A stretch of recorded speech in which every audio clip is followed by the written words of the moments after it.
Good afternoon, ladies and gentlemen. My name is Larry Lederman, and I am the coordinator for the CIGI Global Policy Forum here in Ottawa. First, I would like to recognize the presence of some members of the Diplomatic Corps in Ottawa, the High Commissioner of Bangladesh, His Excellency Kamrul Ahsan, the Ambassador of Costa Rica, His Excellency Roberto Dormond, the Ambassador of Indonesia, His Excellency Tuko Faizaya, the Ambassador of Venezuela, His Excellency Omar William Barrientos, the Ambassador of Haiti, His Excellency France Lioto, the, oh, they didn't show up. The Ambassador of Chile, His Excellency Alfonso Silva, the Acting High Commissioner of Sri Lanka, Waruna Wilpatha, and the Acting High Commissioner of Pakistan, Abrar Hashmi. We also welcome diplomatic representatives from the embassies of the United States, France, Russia, China, Vietnam, Bulgaria, Slovak Republic, Spain, Germany, and Italy. And we're also delighted to welcome members of the Canadian government and agencies, Parliament, the University of Ottawa, and Carleton University. We also welcome former Canadian heads of mission, Chris Westall, former ambassador to Russia and Ukraine, Paul Duran, former ambassador to the OAS, Chile, and Costa Rica, whose wife, our current ambassador to Peru, happens to be here, Her Excellency Patricia Fortier, who I think is over there. I can't see through these glasses, okay. Anyway, she's visiting and we're delighted to have her here. Margaret Skok, former ambassador to Kazakhstan for Canada, and Ferry de Kerkhoff, former ambassador to Pakistan and Egypt.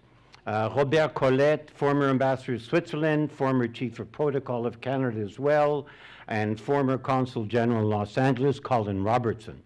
And finally, last but not least, we are delighted to have with us the Canadian Vice Chief of Defense Staff, Lieutenant General Guy Thibault. You can tell who he is because he's in his wonderful uniform, right over there. It is now my pleasure to ask Dr. Fen Hampson, Chancellor's Professor at Carleton University, Distinguished Fellow and Director of Global Security and Politics at CIGI, Co-Director of the Global Commission on Internet Governance, to introduce our speaker. Fen?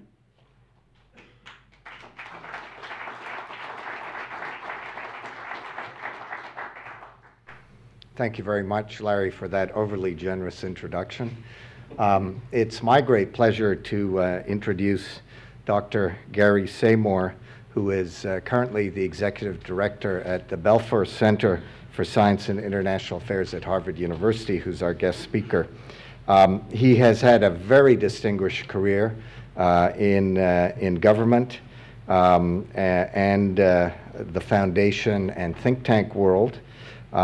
He is also right now a non-resident senior fellow at the Brookings Institution and president of United Against Nuclear Iran, UANI, a non-profit, or as in Canada we would say not-for-profit organization that seeks to prevent Iran from acquiring nuclear weapons.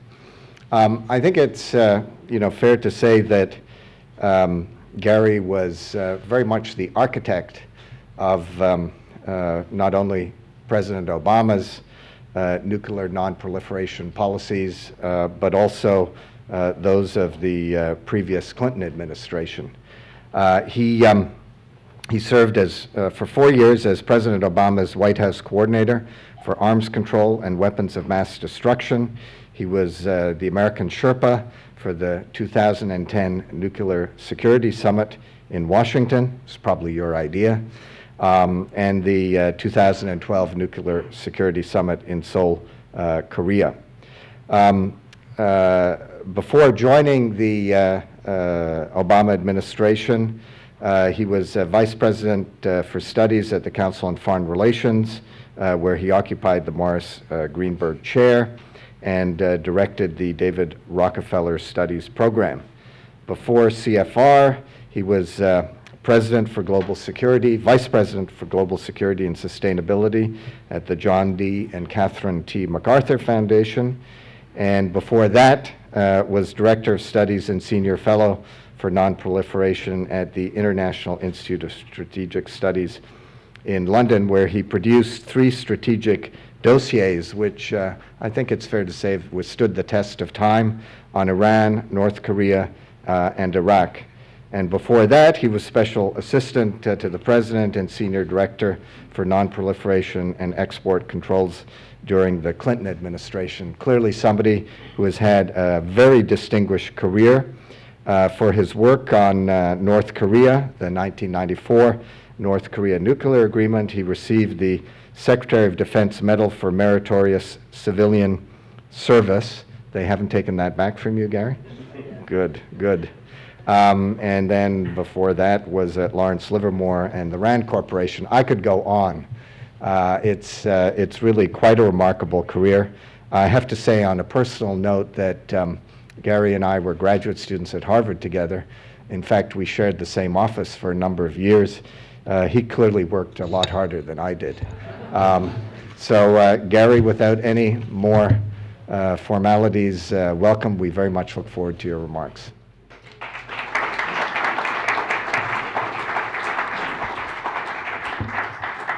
Thank you very much, Fen, and thank you, Larry. I should mention that Fen was always a much better hockey player than I was, and I'm sure that's still true. Well, it's great and an honor to speak to such a distinguished audience. As Fen said, during President Obama's first term, I was his White House coordinator for arms control and weapons of mass destruction. And as such, my main responsibility was to conceive of and execute the president's so-called Prague agenda to move toward a world without nuclear weapons. And that included 3 main elements. First, nuclear disarmament, which is measures to reduce the number and role of nuclear weapons among those countries that already possess them, starting with the US and Russia, because we have by far the largest nuclear arsenals. Secondly, nuclear nonproliferation, preventing additional countries from acquiring nuclear weapons with a focus on Iran and North Korea. And third, nuclear security, preventing nuclear terrorism by blocking non-state actors from acquiring access to nuclear materials or nuclear weapons. Now, for the first 2 years, we had a string of successes, which culminated in what I called the nuclear spring of 2010. In April and May, we signed the new START treaty with Russia that reduced our strategic warheads. We held the first nuclear security summit in Washington. We issued a new U.S. nuclear posture review that that redefined the role of nuclear weapons in U.S. security, and we had a successful review conference for the Nuclear Nonproliferation Treaty. All of this was great stuff. It was a very heady period. Unfortunately, after that, after those first 2 years, we hit the stone wall of reality. We couldn't make any further progress with the Senate to convince them to ratify the Comprehensive Test Ban Treaty. As you probably know, the U.S. is one of the, probably the most important holdout for the CTBT. We couldn't unblock the stalemate at the Conference on Disarmament to begin negotiation of the Fissile Material Cutoff Treaty. And most important, we ran into difficulties with 3 countries, Russia, North Korea, and Iran, and hence the subject of my talk today. So let me start with Russia. It began very positively with the reset in U.S.-Russian relations and with, I thought, a genuinely business-like relationship between President Medvedev and President Obama. And in some ways, they had a very similar approach to life and very similar background as lawyers who took an analytical approach toward dealing with problems. And, you know, really remarkably, the 2 of them spent much more time than I think they should have actually negotiating the details of the new START treaty, which reduced both sides' deployed strategic warheads to 1,550, and their deployed strategic delivery vehicles, missiles and bombers, to 700. Now, during this negotiation, the U.S. security establishment was frankly pretty relaxed about the terms of the New START treaty, because from the standpoint of the U.S., the balance with Russia, the strategic balance with Russia, was no longer the central security challenge facing the United States. And because U.S. conventional superiority has really rendered the nuclear balance much less important in terms of overall U.S. security strategy. But for Russia, however, I sensed that the New START treaty was a much more serious and important negotiation in terms of how Russia defines its own security interests, because the Russian security establishment still views the West as the primary threat to Russia, and they still view nuclear weapons as an essential element of that strategic balance. So for Moscow, the New START treaty was important both to preserve the appearance of strategic parity, which is important for Russian prestige, but also because the Russians felt it was important to limit any potential expansion of U.S. Nuclear forces, which might jeopardize what Russia sees as its smaller, older, and more vulnerable strategic forces. Now, this strategic discrepancy between Moscow and Washington really came to the surface with a vengeance after President Putin took office, or after he was elected in May of 2012. On the U.S. side, we conducted a very lengthy internal review and concluded, not surprising, that we had more nuclear weapons than we really needed. And President Obama was prepared to reduce our strategic forces by an additional 1/3 beyond the New START level.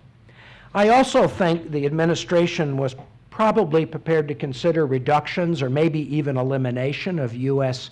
tactical nuclear weapons in Europe, again, because they're just not seen as necessary for defense.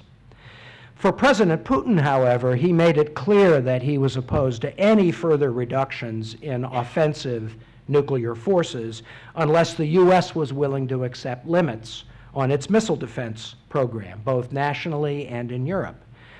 From Russia's standpoint, Russia calculated that its strategic forces, which are still heavily invested in silo-based missiles and obsolete bombers and submarines that rarely leave port, were vulnerable to a U.S. first strike that would destroy most of those nuclear forces and then leave the rest, the residual force, quite vulnerable to whatever even patchy U.S. missile defense system. Now, of course, a couple of Russian missiles would likely leak through, and I think no American president would consider it to be a reasonable option to engage in a nuclear first strike against Russia at the expense of losing a dozen or so American cities. But nonetheless, in the Russian calculation, this was seen as a plausible threat, and therefore a reason why Russia could not consider further reductions in its strategic forces without the U.S. accepting limits on missile defense. And, frankly, even if President Obama had wanted to accept limits on missile defense, it's politically impossible in Washington, given the expanding missile and nuclear threats from North Korea and Iran, which is the real focus of U.S. missile defense, although Russia doesn't accept that. Russia also was not prepared to accept any limits on tactical nuclear weapons, which in the Russian view is essential to balance NATO's conventional superiority. Of course, that's a reverse from the Cold War situation when NATO thought it needed tactical nuclear weapons against the Soviet conventional superiority. Now, all of this, of course, predated the Ukraine crisis, the overthrow of President Yanukovych, the Russian seizure of Crimea, the subsequent Russian intervention to support the separatists in Donbass, and of course the Western sanctions that have been imposed against Russia. I don't know how the Ukraine crisis will turn out. I think this summer will be a critical, pivotal point to see whether the Minsk agreements will be implemented or whether there'll be another round of fighting. But it certainly has served the purpose of the whole crisis over Ukraine has served the purpose of revitalizing Cold War thinking in the West. And the Russian government is doing its best to remind NATO that it continues to pose a strategic threat by deploying strategic bombers and its nuclear submarines around the world.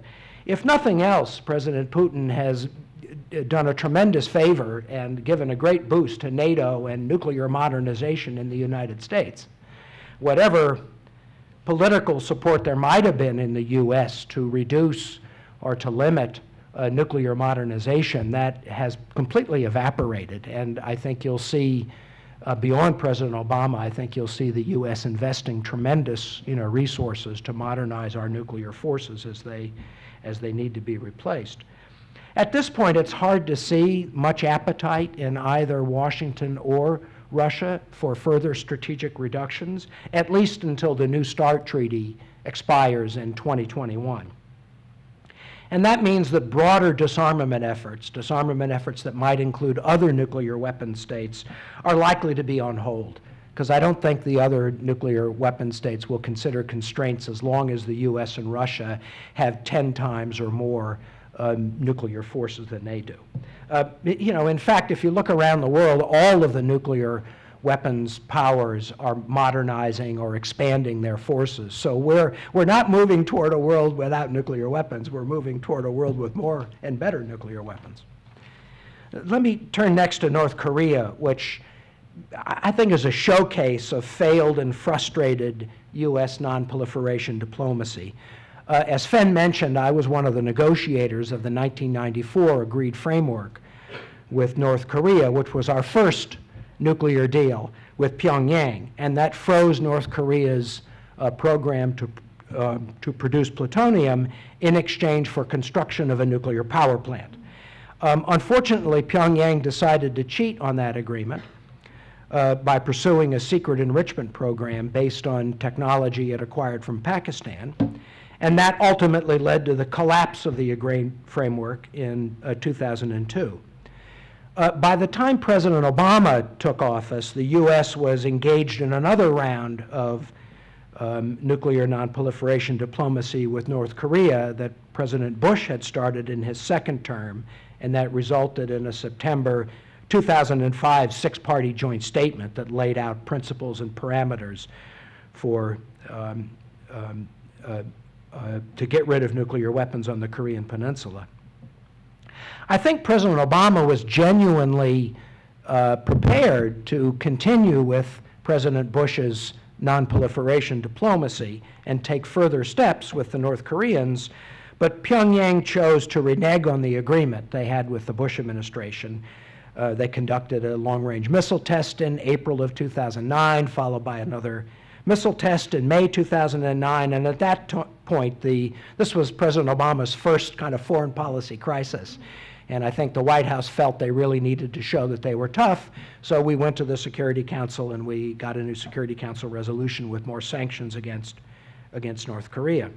And then following a couple of years of very convoluted diplomacy, which was interrupted by several cases or incidents of North Korea military actions against the South, we finally reached agreement on a third nuclear deal, the so-called Leap Day deal between the U.S. and North Korea at the end of February in 2012. And that would have suspended nuclear activities at Yongbyon and put in place a moratorium on missile and nuclear tests in exchange for modest food assistance. Well, this time it only took the North Koreans about 2 weeks to renege on the deal when they conducted a satellite launch in April of 2012, and then that was followed by another round of missile tests and a nuclear test in December of 2012 and February of 2013, followed by the usual UN Security Council resolution, 2094 in March of 2013. So at this point, I think the Obama administration has basically given up on diplomacy with North Korea. As a precondition for resuming talks, the U.S. has insisted that Pyongyang declare or even freeze its secret enrichment program, and there's no sign that North Korea is prepared to do that. In the meantime, of course, North Korea continues to build up its stockpile of nuclear material, and I think it's probably only a matter of time before they conduct another round of missile and nuclear tests. And the frustrating thing is that there's not really much we can do about it. A military attack against North Korean facilities is no longer a credible option, even if it ever was. I'm not sure it ever was, although it was considered back in the Clinton administration. I think, the economic sanctions have had some impact, especially because the Chinese government, who is not particularly fond of the new North Korean president, Kim Jong-un, has taken some more effective measures to block exports of materials and equipment from China to North Korea that might be used in North Korea's missile and nuclear programs. But I think Beijing continues to be constrained to use its full economic leverage against the North for fear that it might provoke a conflict or instability. Of course, regime change would be extremely desirable, although dangerous, but it's basically impossible without Chinese cooperation. And I think Beijing at this point, however much they may dislike the young general, as they call him, I think they strongly prefer, stability over instability on the Korean Peninsula. So by process of elimination, I assume that sooner or later, if not under this administration, then under the next, the U.S. will once again end up across the table with the North Koreans trying to negotiate some constraints on their nuclear and missile program, but it's hard to believe that we're going to be much more successful the next time than we were the last 3 times that failed. And I think the basic problem is that the North Korean government sees nuclear weapons as essential to survive against its enemies, and it sees itself as being surrounded by enemies, not just the U.S., but China and South Korea and Japan as well. And I don't think we have the means to either induce or compel North Korea to give up its nuclear weapons. Unfortunately, the best we can achieve is to delay and limit, to manage, to contain, not very admirable, and that's a losing battle over time. And we have to hope that sooner or later there's regime change or collapse that might lead to an end to the North Korean nuclear threat. In the meantime, we have to focus on deterring North Korea from exporting nuclear technology, especially to the Middle East, which would be a real game changer, and where there are probably some anxious customers waiting. And we have to try to continue to maintain strong alliances with Japan and South Korea to prevent them from concluding they need to develop their own nuclear weapons. So let me end the last of my trilogy is Iran, and I'll try to end on a more hopeful note here. It certainly didn't look that way in the first term. After the collapse of President Obama's early overtures to Supreme Leader Khamenei and our efforts to reach agreement on a very modest nuclear confidence-building measure in 2009, I think that failed mainly because of domestic Iranian politics.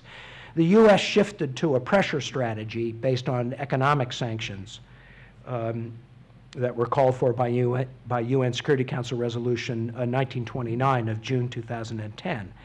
And we continued with diplomacy. I suffered through at least 4 very difficult sessions with the Iranian negotiator, Dr. Jalili, but it wasn't going anywhere, and the two sides really seemed locked in an escalation cycle.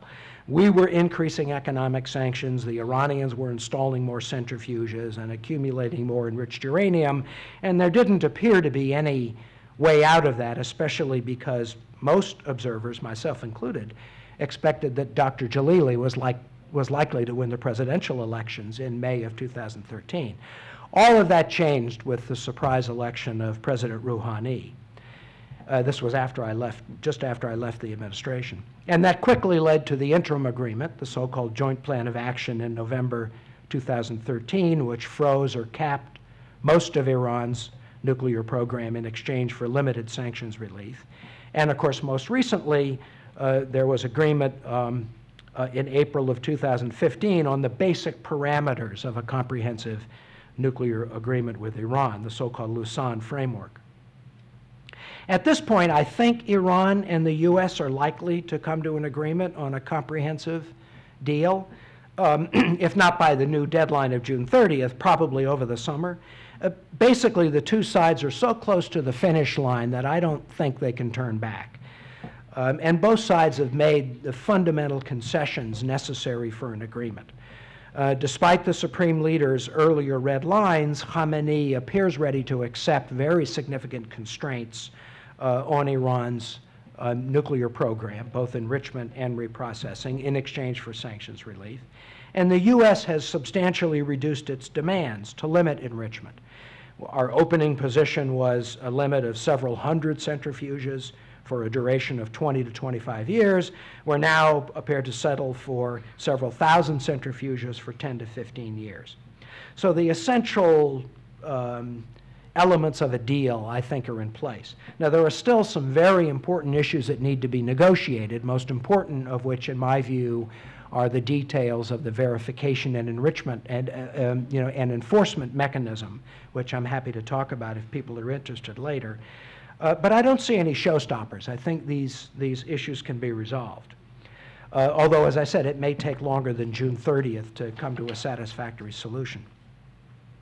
If an agreement is reached, I doubt the U.S. Congress will overturn that agreement. Under the Corker-Cardin bill, Congress has put in place a mechanism to review an agreement, and Congress may very well pass by majority vote a resolution of disapproval or a resolution of approval with killer conditions. But I don't think there are enough votes there, especially among the Democrats, to support a two-thirds majority to override President Obama's veto. And so therefore, I think the agreement is likely to go into effect. And finally, I assume that the agreement will be successfully implemented in the early phase. And there's bound to be some issues over ambiguity and so forth, but it seems to me that the Iranians have every interest to allow the initial phase of the agreement to come into force, which means they will take steps to limit their nuclear program, dismantling centrifuges, diluting low-enriched uranium, and so forth, and in exchange they will get very substantial sanctions relief within a matter of 6 months or so. So I think the agreement will come into force, most likely during President Obama's presidency. Now, all of this is good news. I think it's important, even if you're only postponing a problem, that's an important achievement. But unfortunately, the essential flaw in this deal is that it is just kicking the can down the road. I don't think Supreme Leader Khamenei has made a strategic decision to abandon his interests in nuclear weapons. He simply accepted an unpleasant decision to accept tactical and temporary limits on Iran's nuclear program in exchange for sanctions relief. But that only lasts for 10 to 15 years, and then at that point Iran is free to expand its nuclear program to the point where it would have a credible nuclear weapons option if it made a political decision to do so. So in a way, the deal that's emerging with Iran is a huge gamble. I mean, we're buying time and we're gambling that in 10 to 15 years there'll be enough political change in Iran or in U.S. relations with Iran so that we'll be much more comfortable with Iran having a large enrichment program. And I can't predict whether that'll work or not, but it's quite a gamble. And I have to say, having just come back from the Middle East, there are very few countries in the Middle East, in Israel or in the Sunni Arab countries, who have much confidence that gamble will pay off. So to conclude, as I've tried to show President Obama's Prague agenda to move toward a world without nuclear weapons, really stumbled against the reality of governments that had different interests and perceptions in Russia and North Korea and Iran, to name a few. In each case, I think we would probably be better off with different leaders and different governments, but that's beyond the power of the U.S. and U.S. allies to change. And I expect the next president, whoever he or she is, will face exactly those same constraints and realities. I'll stop there. I'd be very interested in any comments and questions.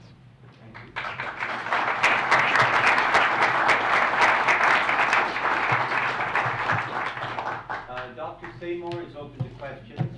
There are 2 microphones along the aisle. You could first And please identify yourself. Colin Roberts, thank you. Most interesting discussion.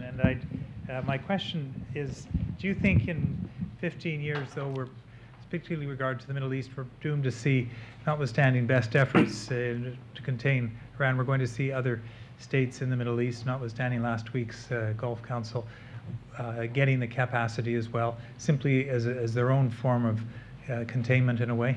Yeah.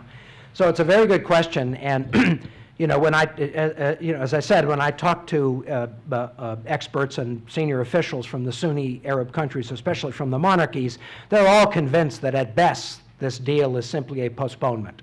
And so what they tell me is that they are going to have to take the next 10 or 15 years to build up their own nuclear industry so that they'll be in a position, if necessary, to match Iran. And I think, and I totally understand that incentive, and it makes perfect strategic sense, but I think they're going to find it very difficult to do, because all of the Sunni monarchies have very limited scientific and industrial capacity in the nuclear area, so they will rely, they'll have to rely very heavily on assistance from outside countries. Now, the nuclear suppliers group, which includes all the big established nuclear vendors, US and France and Russia and Japan and Korea and so forth, they will be happy to sell nuclear power plants to the Middle East.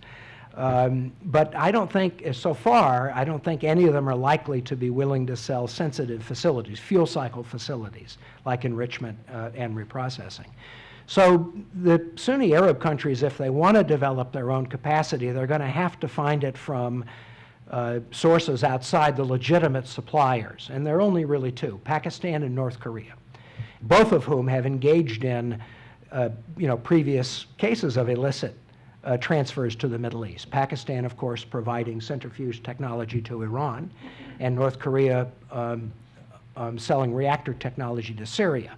So that's really going to be the key, I think, to whether or not there's further nuclear proliferation in the next 10 or 15 years. It'll focus very much on whether we're able to monitor and constrain Pakistan and North Korea from selling sensitive nuclear technology to the Middle East. The other thing to say, just very briefly, is that the Middle East, has always been a center for pressure for nuclear proliferation. Outside of Israel and Iran, Egypt, Libya, Iraq, Syria have all pursued nuclear weapons programs, and they failed, fortunately. The Arab Spring has turned out to be a terrible disruption, but it's also caused 3 of those 4 countries to cease to exist. So you're not going to see much movement toward nuclear proliferation in countries that are basically, struggling to even survive as political entities.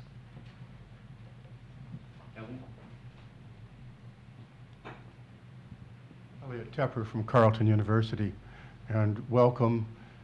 I'm more depressed now than I've been for a very long time on a gorgeous day. It seems our existential threat to the existence of our species is going in the wrong direction. You just talked about states, but you mentioned in passing non-state acquisition of nuclear material. Right. That, of course, is a nightmare.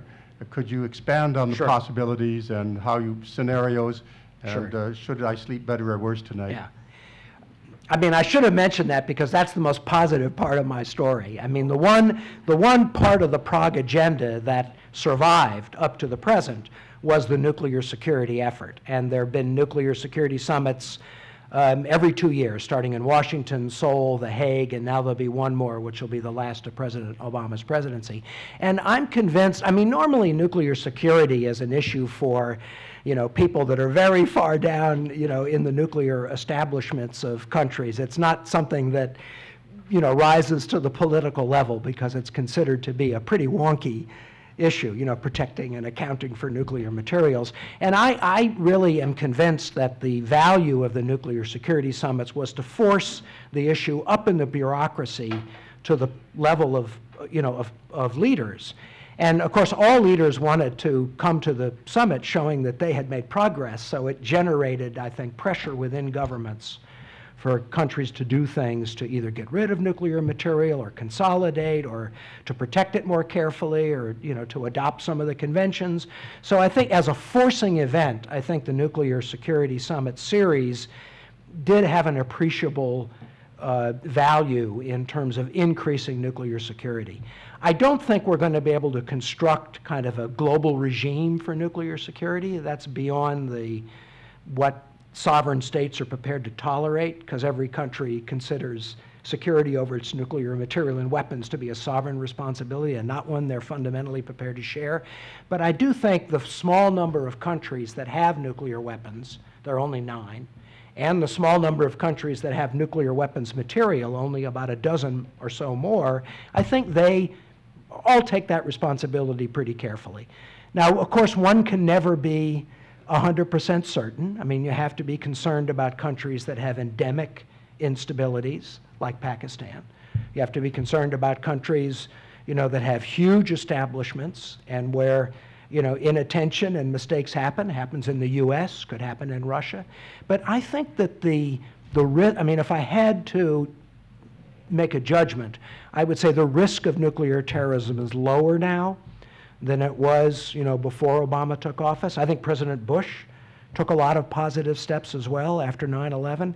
And, you know, probably the most important step was the US campaign to kill or capture most of the leaders of Al-Qaeda, because they've been, you know, too busy trying to save themselves, and losing their base in Afghanistan, I think, has made it much more difficult for them to mount any effective efforts to steal nuclear materials. So I think, I mean, I don't worry about nuclear terrorism. I honestly don't think it's a very likely threat.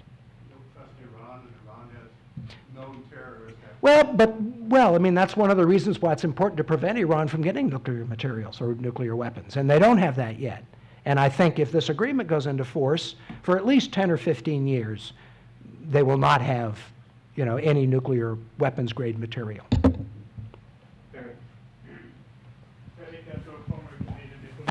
In his presentation of the argument, the president did say that a deal with Iran would definitely prevent proliferation in the region because of the quality of the agreement. You seem to be saying, yes, but it's because they don't have the capacity, but further down the road. So does it mean that, in fact, the argument of the president will not hold and that the efforts will increase in the region along the lines of what you've been proposing? Because 15 years is a very short period of time. Yeah, I think that, to me, you know, capacity is more important than you know, motive, because I think, I mean, you know, my reading of the history of the Middle East is that it's such a conflictual part of the world, which, I mean, it's so militarized in the sense that, you know, conflict among states is expressed in the form of warfare and other, you know, forms of the use of force. So that I don't think there's much you can do to eliminate the motive for countries in the Middle East to have nuclear weapons. As I said, there's a rich history of, you know, Israel, Iran, Egypt, Libya, Iraq, Syria, all pursuing nuclear weapons. And so I think that's structural. I think that's inherent in the nature of regional dynamics, and that's not going to change. So to me, capacity is extraordinarily important, especially because, you know, the Arab countries have very limited capacity. Either states that once posed a nuclear threat no longer exist, or the states that do exist simply don't have strong scientific and industrial infrastructures.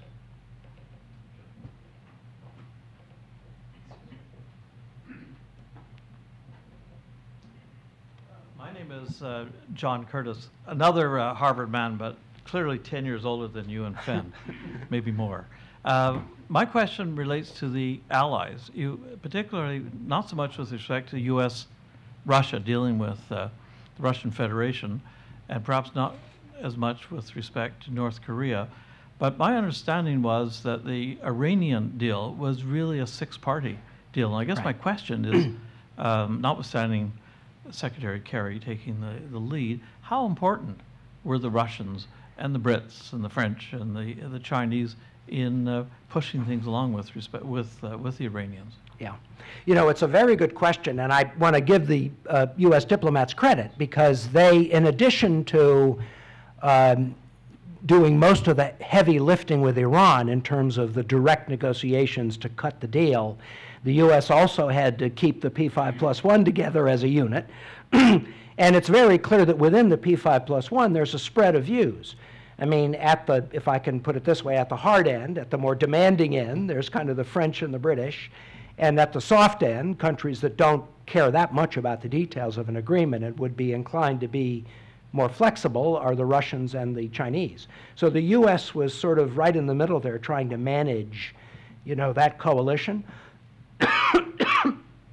I think maintaining the unity of the P5+1 was very important.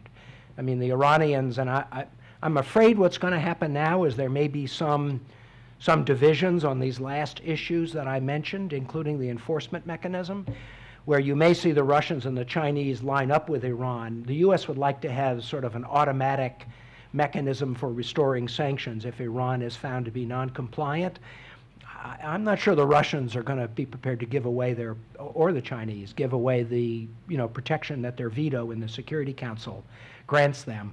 So there may be, in fact, some splintering of the P5+1 unity, but up to now, I think the administration has done a remarkably good job in keeping that coalition together. Where I think the administration has really failed, and maybe there was no way to avoid this, but to some extent, you know, the U.S. is negotiating on behalf of Israel and the Sunni Arab countries who were the most directly affected by Iran's nuclear threat. And to the extent that, you know, that the U.S. needed to persuade those countries that we were tough and competent negotiators, getting the best possible deal, we've utterly failed. I mean, it's really, and I don't know what the truth is, because I'm not in the room, so I can't say whether a better deal was possible. But when you talk to Israelis and Saudis and Kuwaitis, they're all convinced that, you know, Obama and Kerry were far too anxious for a deal, that they gave away too much, that, you know, we allowed the, you know, the wily Persians to, the rug merchants to, you know, sell the carpet for much more than it was worth. And, you know, I mean, I'm just saying that's an empirical fact of life. Whether it's true or not, it is deeply felt that the deal that's emerging could have been a better deal. Another question? I can't believe this is such a shy audience. That's it. Russian. Thanks, Larry. My name is Vasily Kultyshev. I'm the third secretary of the Russian embassy here. Thank you very much for your presentation. It was, for me, as non-special, very interesting. And my question is like simple and short. What's your prospects of nuclear-free zone in the Middle East? Right. Or kind? Yes, yeah, very good question. And something that I have, I mean, it's one of those, you know, small diplomatic issues that most people have been wise to avoid in their life. Unfortunately, I suffered as a consequence of that, just so people probably don't know. In the 2010 NPT review conference, you know, I felt that the Arabs had a legitimate grievance that since 1995, when the NPT was extended indefinitely, promises were made about trying to establish a nuclear weapons free zone in the Middle East or a WMD free zone in the Middle East, and frankly, nothing had been done. And I thought it was a reasonable step to try to hold at least a conference, you know, to discuss the issue with all the regional parties. And so in the course of the 2010 NPT review conference, the U.S. and Egypt basically, you know, negotiated language to set up a conference. And it became the bane of my existence because it was so difficult, even though it was just a conference, right? Nobody was actually going to have to do anything. We were just going to meet and the diplomats were going to give speeches and everybody was going to go home. But the nuclear issue, and in particular the Israeli nuclear issue, is such a hot button issue in both Cairo and Jerusalem that we just couldn't, even with the best efforts of the US and Russia and the UK and the, you know, Finnish facilitator, you know, who's named Dr. Lajava, very capable senior diplomat from Finland, we just couldn't find a way to square the circle and come to an agreement on, you know, arrangements for an agenda and a, you know, schedule and process for holding the meeting. And I want to say that's an area where I thought Moscow and Washington worked very well together. So that same issue is now being discussed in New York as the 2015 NPT review conference is taking place. You know, I thought at the end of the day, at the end of what were 6 or 7 meetings of diplomats to try to prepare for this conference, I think most people felt that the Israelis were prepared to accept a reasonable compromise for the agenda and process of the meeting, and it was really the Arabs, led by Egypt, that just weren't prepared to accept. And now, of course, the Egyptians are trying to renegotiate the terms of the Middle East Conference. And I mean, we'll find out in the next week whether some accommodation is possible. I personally would not be much inclined to renegotiate the terms, because I think we, established through 4 years of very tough diplomacy that this is just too hard. Holding a conference on the Middle East is just not possible under current conditions. And of course, it's gotten worse since the Arab Spring. So my inclination would be to not try to find a new deal, which will then mean that all of our capable diplomats will have to spend the next 5 years before the 2020 NPT review conference trying to make this impossible conference happen. But I don't know, negotiators are always capable of coming up with compromises, so we'll see. Yes, thank you. Hi, my name is Ian. When Gaddafi gave up his nuclear weapons after the Brits and the Americans invaded Iraq, so he flipped sides. A few years later, he's getting bombed by them. What impact did that have on countries being willing to give up their nuclear weapons? Yeah. So I think, if you look at the countries who've decided to pursue nuclear weapons, like North Korea and Iran, I think that's based on a very deep conviction of the utility that nuclear weapons serves them in terms of national security and foreign policy. So I think something like, the U.S. Invasion of Iraq, when Saddam was not able to build nuclear weapons in time, or the invasion of, the bombing of Gaddafi after he gave up his nuclear weapons. I think that reinforces a pre-existing conviction. I think, Supreme Leader Khamenei decided 30 years ago, when he first accepted nuclear assistance from Pakistan, that pursuing a nuclear weapons program made sense. It was in Iran's national interest. And North Korea decided 40 years ago, when they first started building their plutonium production reactor, that nuclear weapons made sense. So I think those kinds of, deep-seated motivations are very hard to change, which is why, regime change is probably the only way you actually solve the problem. No more questions. Dr. Hamilton.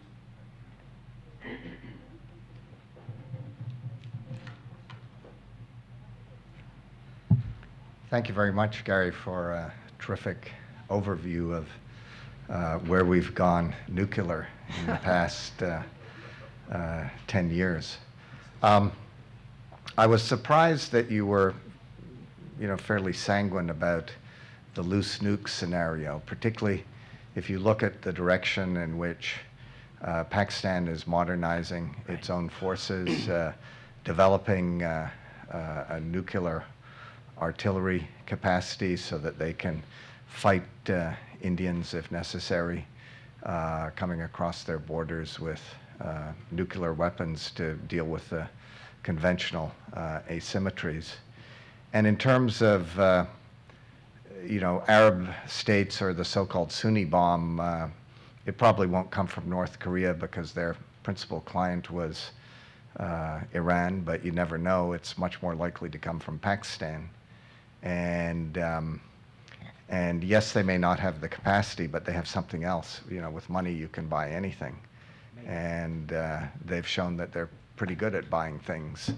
And there's a natural alliance there. The Pakistanis may not be quite so concerned about, the rise of Persia, but there are historical reasons perhaps to be somewhat concerned. I like your optimism, but I'm not sure I share it. So let me address, thank you, Fen. So let me, talk about Pakistan. I mean, on the nuclear security front, it's true that the Pakistani government has decided to expand and modernize its nuclear forces and to deploy tactical or battlefield nuclear weapons, which they feel is that they're compelled to do because of the growth in Indian conventional capabilities. And I do agree that it's inherently true that the expansion, dispersal of nuclear forces, and the deployment of tactical or battlefield nuclear weapons raises inherent nuclear security concerns, as well as command and control concerns. I mean, that's one of the big issues we dealt with during the Cold War when NATO and the Warsaw Pact deployed large numbers of tactical nuclear weapons, that you may inadvertently start a nuclear war in the midst of a conventional conflict. So I wouldn't say I'm sanguine about it, but I would say that I think the Pakistani government recognizes the threat, and I think they've devoted very considerable resources to building up their nuclear security system, including armed forces that are specifically dedicated to protecting Pakistan's nuclear forces, as well as various procedures to try to maintain command and control. So I'm to the extent that there's a threat to Pakistan's nuclear security, I'm not that worried about the Taliban taking over a Pakistani nuclear base and seizing their nuclear weapons, because I just don't think the Taliban has that kind of capacity. I'm much more worried about the insider threat, that someone working for the Pakistani government or the Pakistani military or some group would conspire to steal nuclear weapons. And that's a very difficult threat for the U.S. to quantify. I mean, we don't know that much about the Pakistani nuclear establishment. I think the Pakistani government knows that that's a problem, and they've tried to conduct, the same kind of things any government would do in terms of background checks and personnel reliability programs and so forth. And I think, in fact, we have some evidence that some people have been fired or removed from their job because their loyalties were suspect. So I think they've taken measures to try to deal with that threat. At the end of the day, will it be perfect? I mean, you can never be 100% certain. But I think I would say the Pakistani government recognizes it's an issue and is trying to deal with it. On the Pakistani bomb for Saudi Arabia, I mean, I do think that some Saudi leaders, have genuinely been led to believe that the money they've provided to Pakistan would result in a nuclear weapon be available for them, cash on delivery, when they needed it.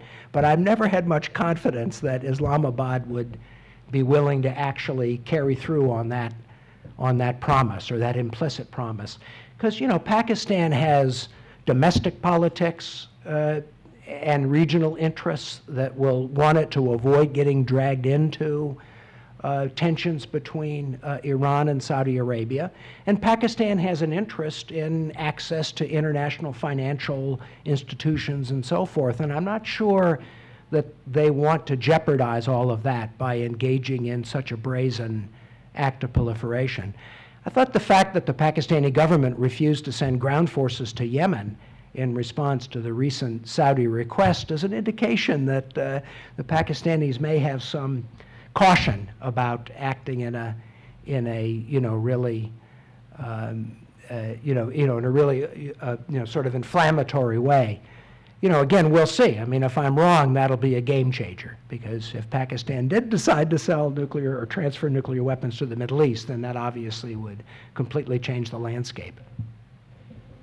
Last question, identify yourself, please. Yes, my name is Jason Cameron. I work for the Canadian Nuclear Safety Commission, that wonky organization in Canada that looks after the control of nuclear material domestically. The question that I wanted to get to was about arms control in general, and then maybe get back to the Iran deal for a minute. And one of the principles behind arms control is a trust and verification element. So a bit of a two-parter. One, how much trust is there amongst the parties? I think you spoke a little bit to the interest that Iran has, but I'm not sure how you, or your perspective on trust in that relationship, but also around enforcement. And one of the agencies that I didn't hear you mention was the International Atomic Energy Agency, which seems to have a pretty big role. And getting back to that trust and verification element, what is your opinion of the prospects of the International Atomic Energy Agency to be able to verify that deal? Yeah. So on the trust question, there's absolutely no trust. In fact, there's deep-seated suspicion on both sides. I mean, the Iranians are and I think one of the reasons why the early efforts by the Obama administration failed is that the Iranians simply didn't trust the United States to deliver on any promises we made. And vice versa, the U.S. doesn't trust Iran very much. So that's why verification is so important. And as I mentioned in my speech, the U.S. is trying to achieve a very intrusive verification system, which would be based on IAEA monitoring of procurement and access to suspect sites, which, if the deal turns out to be what the U.S. thinks Iran has agreed to, then it will be very impressive. I mean, far more intrusive than any of the standard inspection practices that the IAEA carries out in its normal safeguards agreement, including the additional protocol with other countries. My worry is that when it gets down to the point of actually doing the fine print and putting all this in writing and then codifying it a UN Security Council resolution, I'm worried that some of what we think are agreements in principle from the Iranians to very intrusive inspections, including of suspect sites, including military facilities, I'm afraid some of that is going to evaporate. And that's one of the reasons why I think this deal may not be done by June 30th, and why I hope the U.S. negotiators feel comfortable sticking to what they think they have agreement on and not making any more concessions, because I really do think the pressure is on Iran to come to an agreement. I mean, from our standpoint, the status quo is very comfortable. We've frozen or capped most of their nuclear program, and most of the sanctions are in place, so the Iranians are not getting very much relief. And I think Congress, for the time being, is satisfied with the situation and is not likely to threaten additional action if we go past the June 30th deadline. But the enforcement and verification part of this agreement, it's so wonky that ordinary people won't pay much attention to it. It's not like numbers of centrifuges. But I think in some ways it's more important than the physical limits on Iran's program. And in my view, if we negotiate a strong and tough verification system, that will help to make this a much more attractive deal than it is now, when we don't really know what kind of verification will be in place. And frankly, make it much less likely that Iran will cheat. Because if there's a strong verification system, the risk of getting caught is much higher, and that will help deter them from taking the chance of cheating.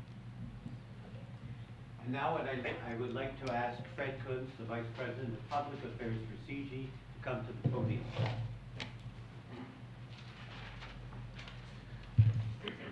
Well, thank you very much, Dr. Seymour, for sharing your considerable expertise with us here tonight at the CIGI Global Policy Forum. Listening to your highly informed description of what some in the West might see as the nuclear bad boys club, it struck me as something like a police lineup, with Russia taking an increasingly tough negotiating stance, North Korea, where the best hope is regime change, and Iran possibly just punting the issue down the road another decade. So I'm glad that some of the questions elicited your more optimistic remarks about the fact that the nuclear security summits have led to real progress and appreciable increases in security.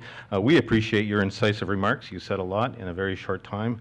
For that and for all the other work you're doing in Ottawa here today, all the briefings that you've held with officials on your visit with CIGI, we thank you once again.